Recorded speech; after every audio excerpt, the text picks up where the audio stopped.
Welcome to the P.A.S. Report Weekly Roundup Podcast. The P.A.S. Report provides an honest analysis on the critical issues that matter to you without the biased media filters. Here's your host, Professor Nick Giordano. Welcome to the P.A.S. Report Podcast. I'm your host, Nick Giordano, and today I want to embark on a thought-provoking journey that's going to intertwine two critical topics that are shaping the future of our nation. One of them is a recent study that highlights a concerning trend among college students.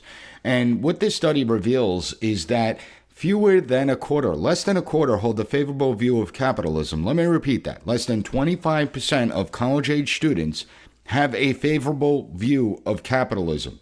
Obviously, they promote socialism. Why? Well, a lot of it has to do with our college campuses, the entire education system. This is a monumental ideological shift, and I want to expose the forces at play on our campuses that are promoting socialist ideologies while disparaging capitalism. Remember, these people that we graduate, they are the future policymakers, the future lawyers, the future medical professionals, the future leaders within industry.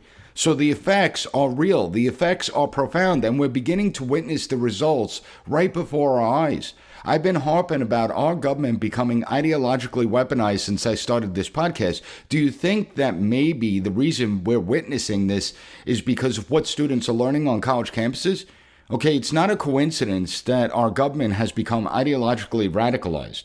We are witnessing the alarming failure of our education system, and it's a failure to instill a deep appreciation for our cherished values of liberty, of freedom, of capitalism. Our young people, they are growing up with no understanding of American government and civics. They can't define capitalism. We're leaving entire generations clueless. And so in this episode, I am going to examine the roots of this decline, expose how it fuels the rise of socialist leanings, the urgency of reclaiming our educational system to fortify the pillars of liberty and democratic principles that have shaped our great nation, the ones that led us to become the sole superpower of the world. I am a staunch advocate of our constitutional republic. And so I want to make sure that we maintain our Constitution because it is under attack from every single direction right now. From the people in power that just disregard it. They believe it's an inconvenience. And then you have the American people that never read this document. They don't understand it. And our young students aren't being taught it. It's a dangerous road that we're traveling down. And as we know less and less about our country, as we know less and less about our government, the idea of limited government, why did the founders create it that way? What was the intent behind the system?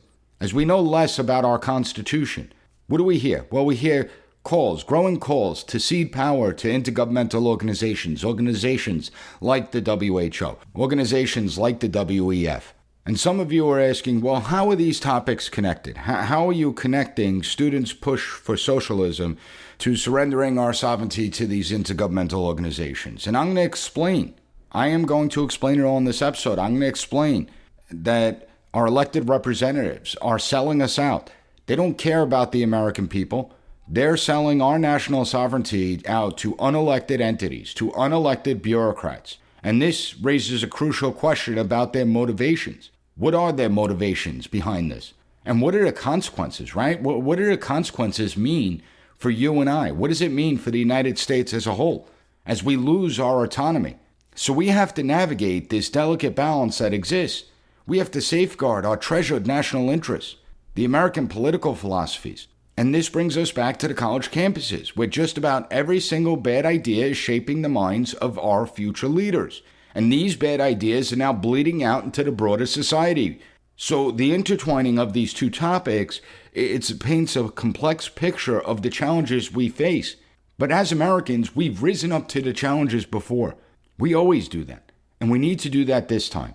We need to connect the dots, and I'm not going to allow these forces to undermine the essence of the United States. And let's dig deeper into the study. The survey, it was conducted by Sheila and Robert Challey for the Institute of Global Innovation and Growth, and they found that less than 25% of college students support capitalism.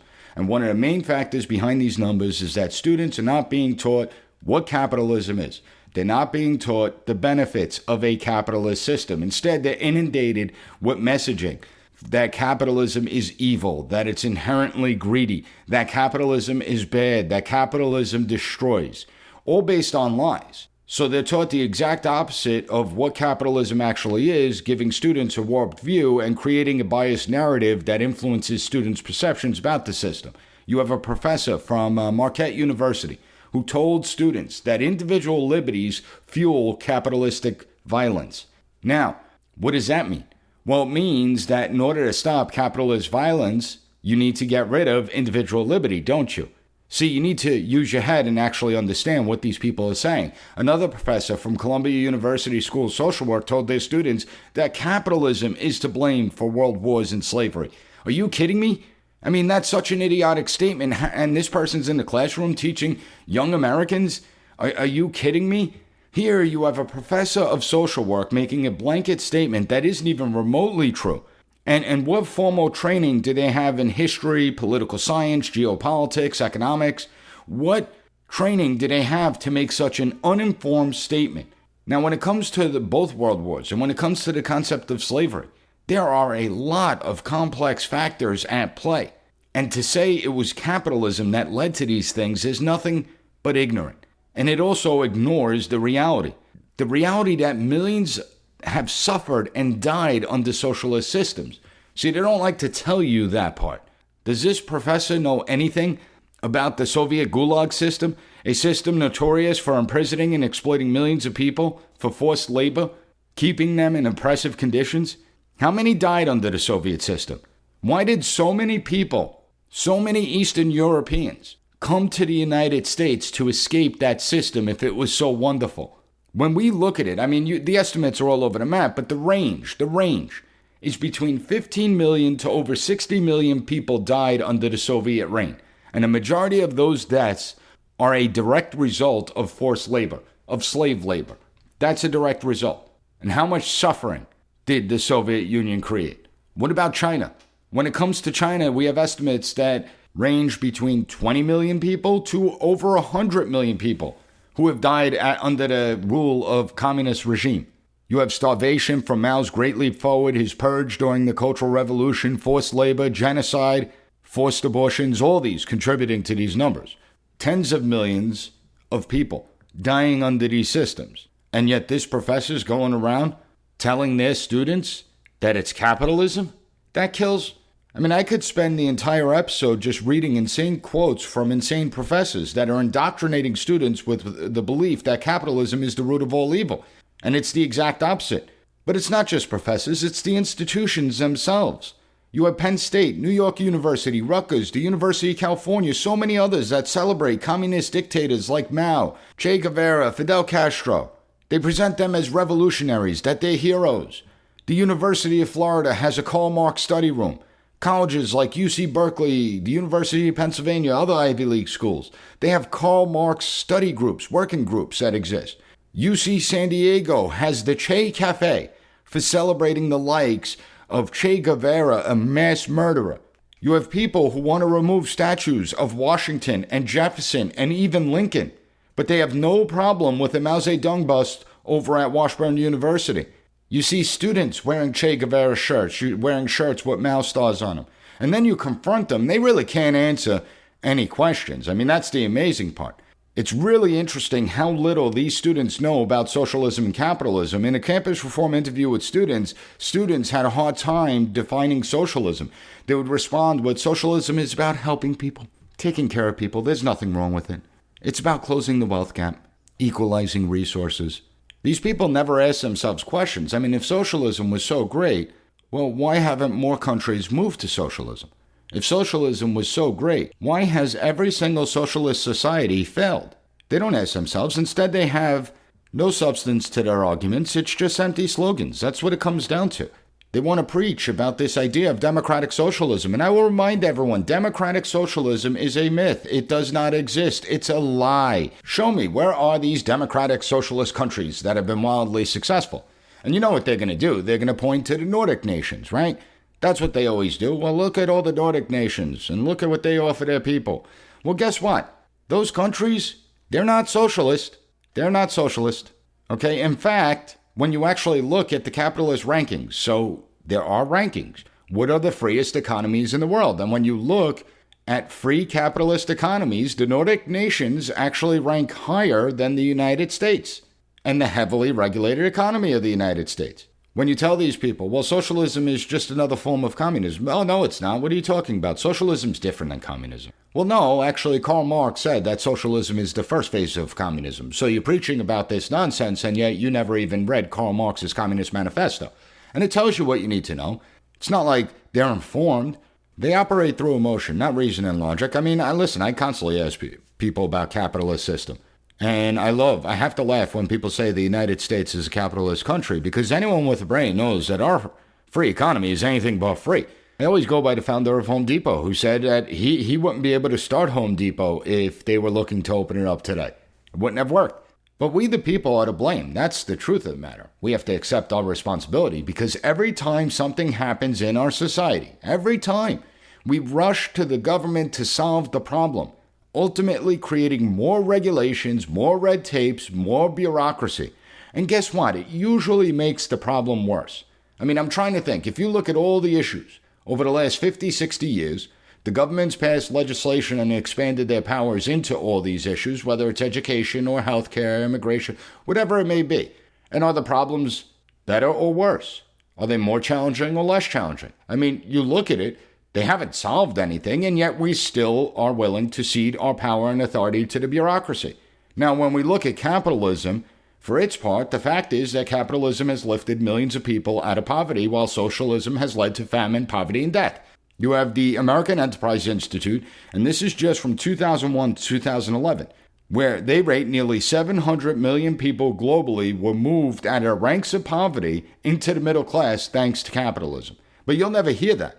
And we don't have to look far to see the devastating effects of socialism. Just look at Venezuela. Venezuela went from one of the richest country in South America, to one of the poorest countries in South America. And a few years ago, we were getting reports that Venezuelans were resorting to eating zoo animals because they were so desperate.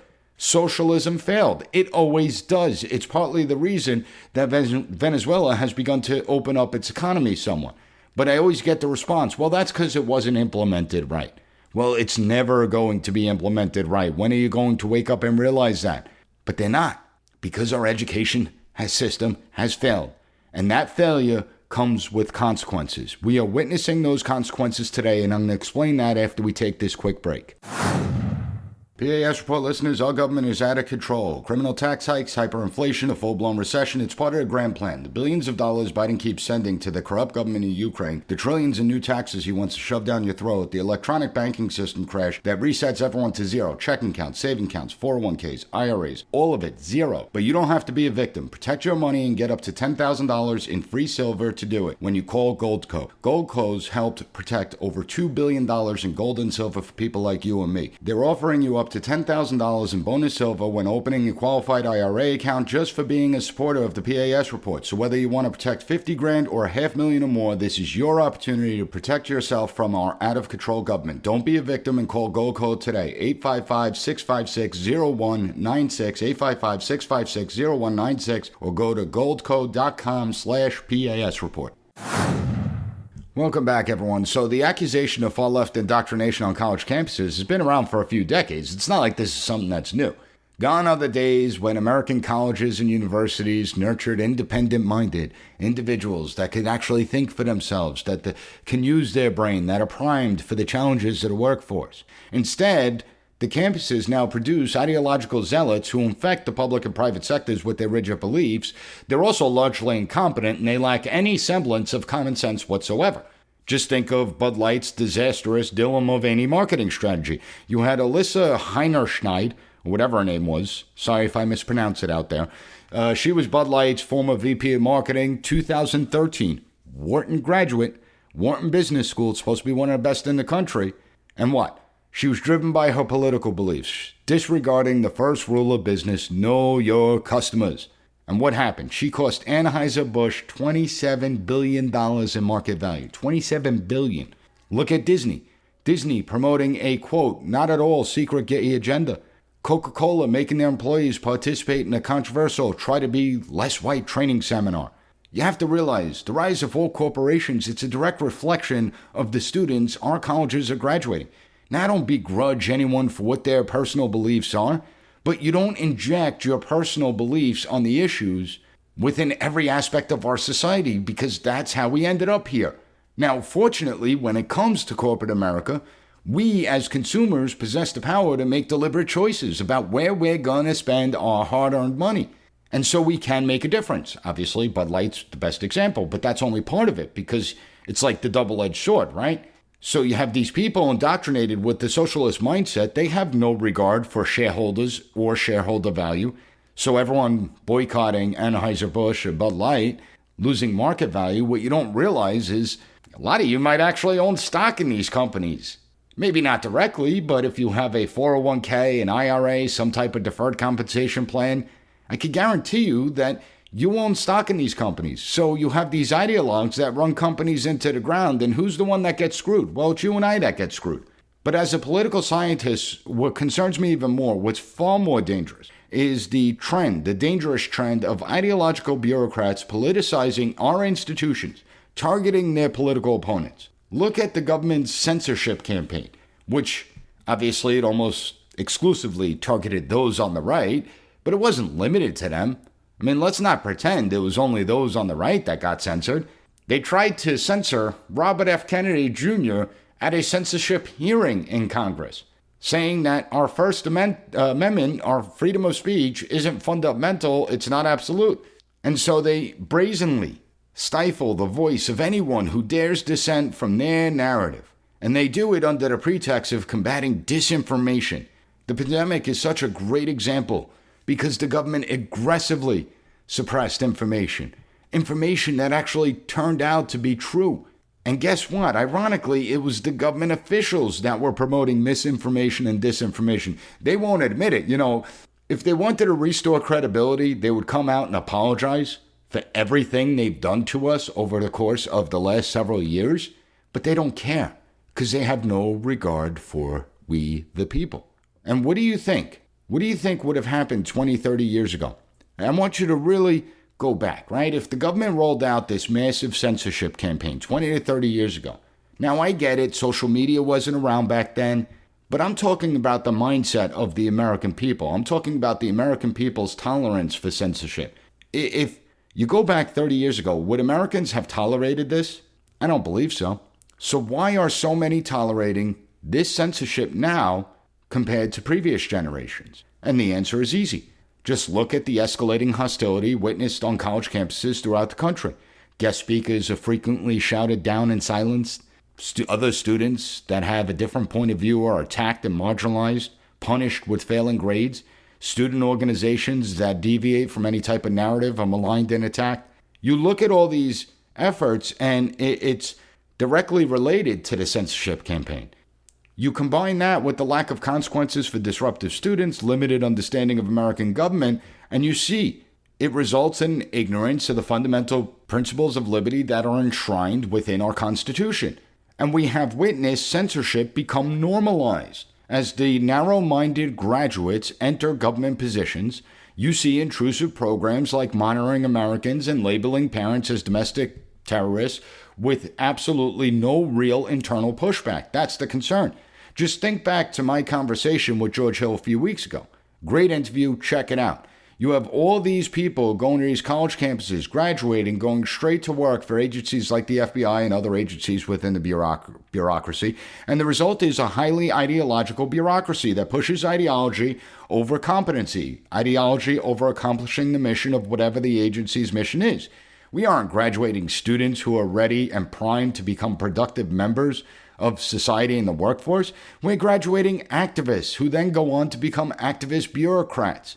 It's nearly why a majority of millennials believe misgendering someone should be a crime. It's why 1/3 of Gen Zers think it's okay for the government to put surveillance cameras in people's homes. It's why the majority of millennials and Gen Z want to amend the First Amendment and criminalize what they deem as offensive speech. These activist bureaucrats have eroded the integrity of our system. When I was an emergency manager with the New York State Office of Emergency Management, I prioritized the demands of the position over my political beliefs. Our mission was clear, but we had great leadership. I mean, my mentor, Steve Kerr, he was a great leader. He would never allow his personal political beliefs to blind our mission. And I never entertained the idea of favoring Republican or Democrat areas during incidents like Hurricane Sandy or any other natural disaster.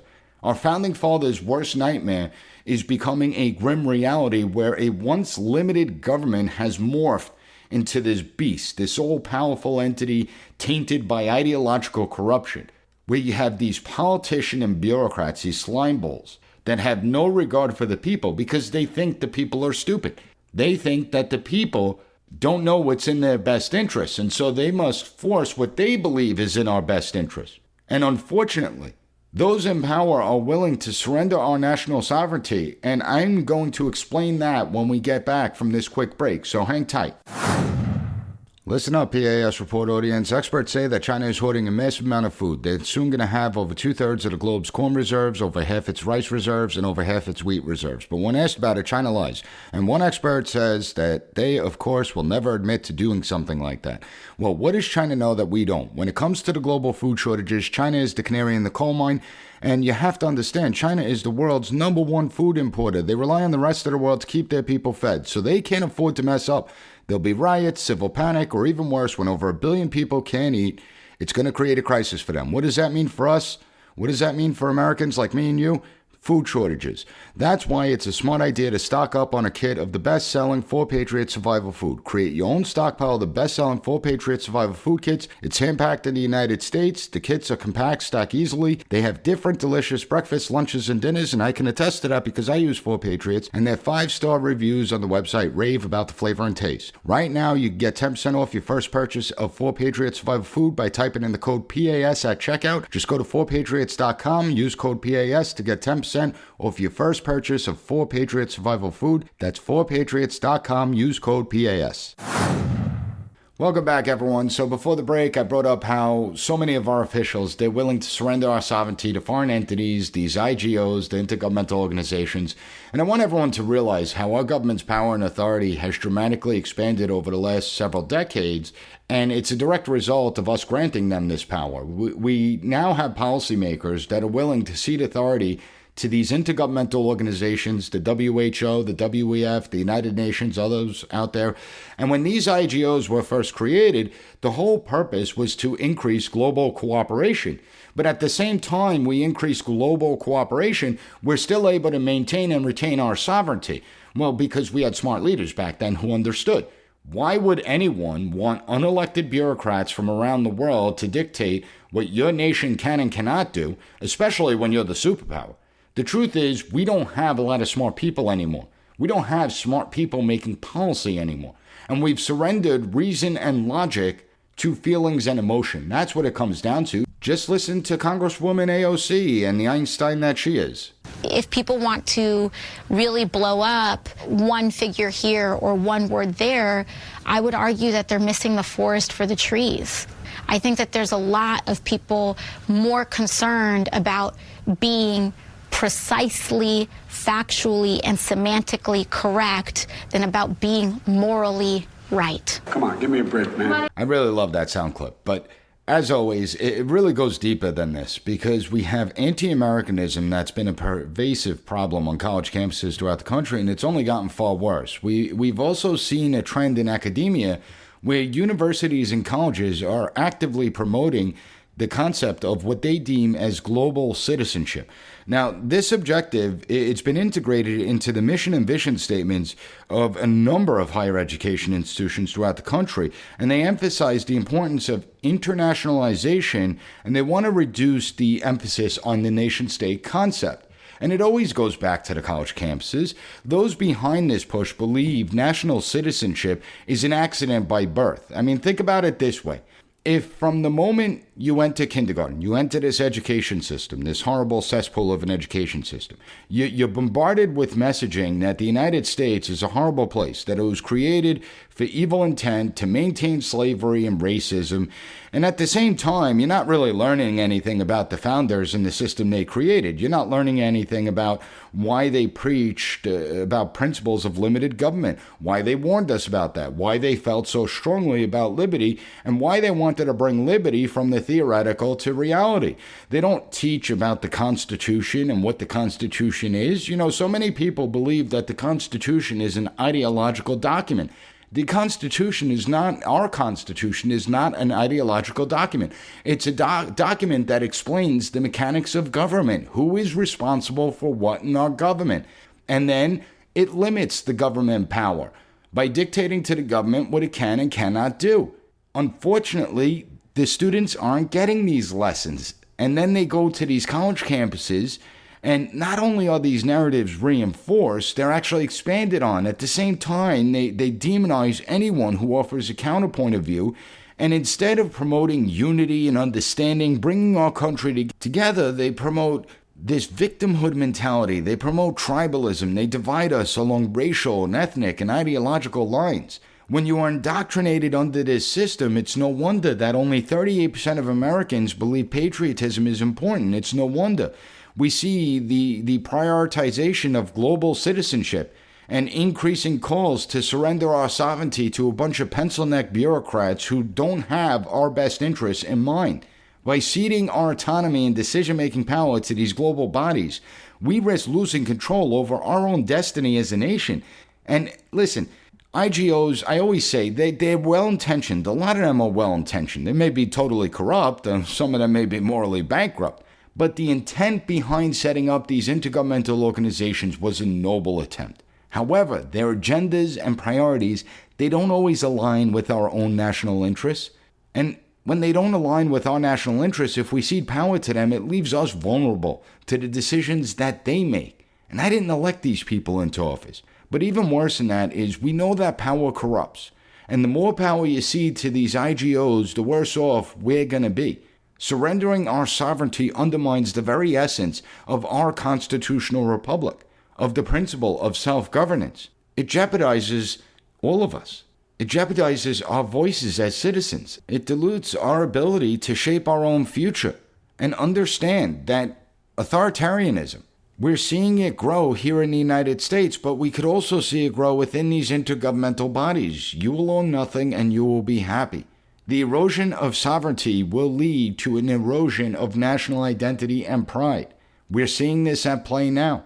And by moving in this direction, we're compromising our ability to protect our own national interests, our economic interests, our national security interests, and our cultural interests. Even worse, our own individual interests. We are surrendering the core values that define us as a nation, and we're willingly throwing away the principles of freedom and self-determination that so many before us have shed blood over. We have to safeguard our sovereignty, preserve the integrity of our system, protect our interests. And unfortunately, this isn't just happening in the United States. We're seeing this push in all successful first world countries that are intentionally, they're committing suicide through self-inflicted wounds. Now, I'm going to end this episode by playing a clip. This is a clip of Romanian MEP to the European Union, Christian Terhes. He delivers such a great speech. It's only 2 minutes long, but I want you to take a listen to what he has to say about the dangers that come with surrendering sovereignty. Trust me, it's well worth the listen. People all across the world are hungry, are thirsty for freedom. They want their own officials to be accountable and to respond in front of the public. So the alternative that was presented to us with this pandemic, this was the best opportunity for some elites that are not elected by anybody, who are not accountable to anybody, to pretty much hijack day by day, month by month, year by year, more and more of our rights, more and more of our assets, because we see that happening right now in many countries. You saw what happened in Canada, for example, when the truckers protested against Trudeau. He ordered that their bank accounts be blocked, and that happened. And at that point, we did not even have, they did not even have in Canada, the digital currency. Imagine what will happen when on your phone you will have the digital wallet, the digital currency, the digital vaccination certificate. So we saw what happened. And now just imagine in your worst case scenario what will happen if we allow the WHO to have so much power over our states, over our governments, our elected officials, and even over our judiciary. So the biggest threat that we are facing right now is a threat to our national sovereignty, to the supremacy of our constitutions, and implicitly, unfortunately, to our fundamental rights. Because if all of these powers that were granted through our constitutions to our national institutions or authorities will be handed over to a global institution that is not accountable to anybody, who's led by people who are not elected by us as citizens, then we are done with our rights. Because they can easily just pass a decision, or whatever you want to call it, to declare a pandemic. Once that is declared, the governments can impose draconical restrictive measures, and you will not be able to challenge that. Thank you for listening to the P.A.S. Report Weekly Roundup Podcast. Have a good one. Bye. Be sure to rate, share, and subscribe to the podcast so you'll never miss an episode. Also, visit PASreport.com and follow us on Twitter at PAS Report.